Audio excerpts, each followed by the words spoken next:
Babul i'rabi, bab i'rab. I'rab artinya adalah menjelaskan, menerangkan, mendeskripsikan. Apa yang dijelaskan? Yang dijelaskan adalah kata bahasa Arab khususnya, dan konsentrasinya adalah di huruf yang terakhir. Mari kita lihat definisinya.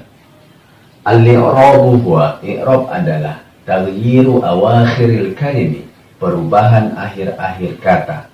Kalim berasal dari kata kalimatun, kalimatani, kalimun. Kalimun jamaknya, kalimatun jamaknya ada dua, bisa kalimatun, bisa juga kalimun. Kita lihat di sini kata Muhammadun di kalimat yang pertama dun, di kalimat yang kedua berbunyi dan di kalimat yang ketiga berbunyi din. Kenapa? Likhtilafil awamilid dakhilati 'alaiha, karena perbedaan, perubahan amil-amil yang masuk kepadanya. Amil-amil ini kalau di dalam kaidah nahwani dikatakan adawatun, ya.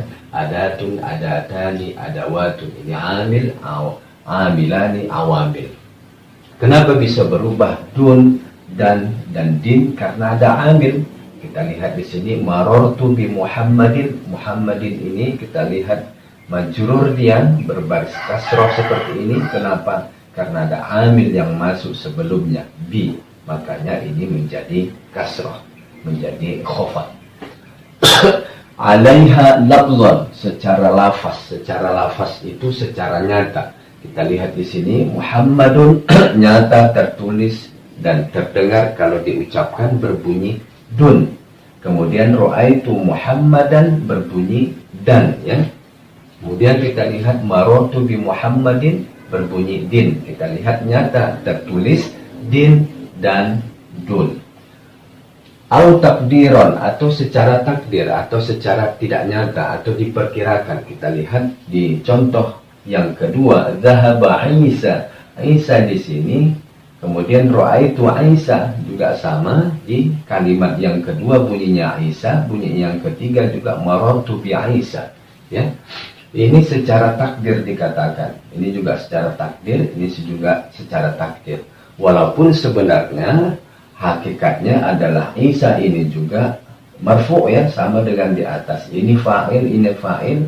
Tapi bedanya kita lihat di sini, dia secara lafaz, secara nyata diucapkan dun, tapi ini tidak secara nyata, ya. Hanya ditakdirkan saja. Di contoh kalimat yang kedua begitu juga, ro'aitu Muhammadan. Nah, ini secara lafaz dibunyikan dan, tapi di contoh kalimat yang kedua yang ini, ro'aitu Isa, dia tetap Isa, ya. Kenapa? Karena dia tidak diucapkan secara lafaz, tapi hanya secara takdir, secara tidak nyata. Marortu bi Muhammadin majrurnya dengan kasroh karena dilewati ba, ya, ada amil ba di situ. Tapi kita lihat di sini di kalimat yang ketiga dia tidak bunyinya din, walaupun pada hakikatnya ini juga sama keadaannya dengan yang di atas. Begitu juga yang kedua ini, hakikatnya Isa ini sama dengan di atas, sama-sama maf'ul.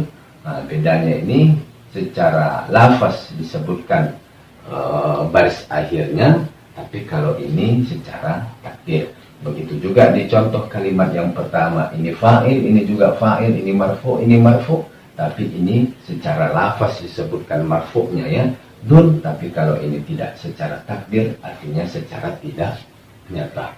Oke, mari kita lanjutkan. Al-i'rabu, i'rab itu terbagi kepada 4. Rafa, nasab, khafad, dan jazam. Berbicara tentang rafa, simbolnya, tandanya adalah dhammah. Dan berbicara tentang nasab, simbol dan tandanya adalah fathah.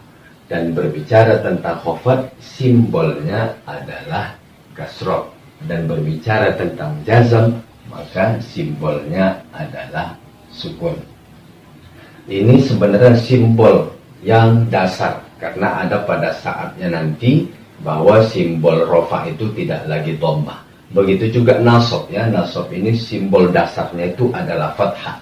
Walaupun pada ada kalanya nanti nasab itu tandanya tidak fathah. Begitu juga khafat, simbol dasarnya, simbol asalnya itu adalah kasroh, walaupun ada nanti saatnya, ada kalanya nanti simbol khafat itu tidak lagi kasroh, ada yang lain.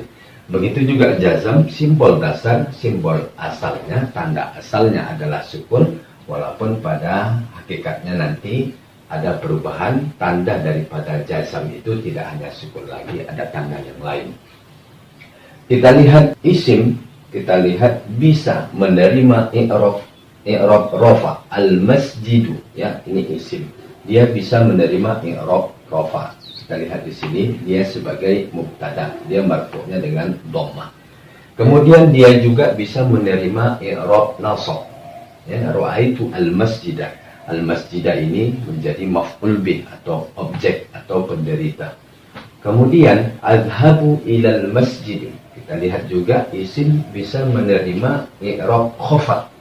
Kita lihat dia di sini majrurnya, majrurnya karena dilewati oleh amil ila, huruf jar. Kemudian isim ini tidak bisa menerima i'rab jazam, ya, tidak bisa menerima i'rab jazam.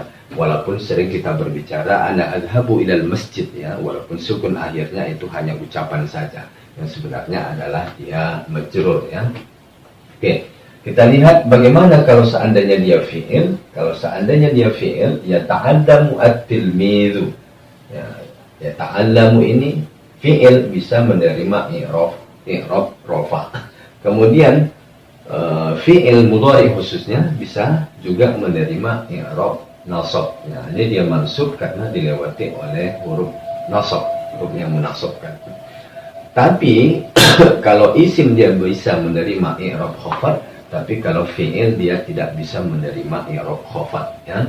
Tapi kalau untuk jazam, fi'il mudhari bisa menerima i'rab jazam. Kita lihat di sini dia berbaris sukun majzum karena dilewati oleh huruf jazam.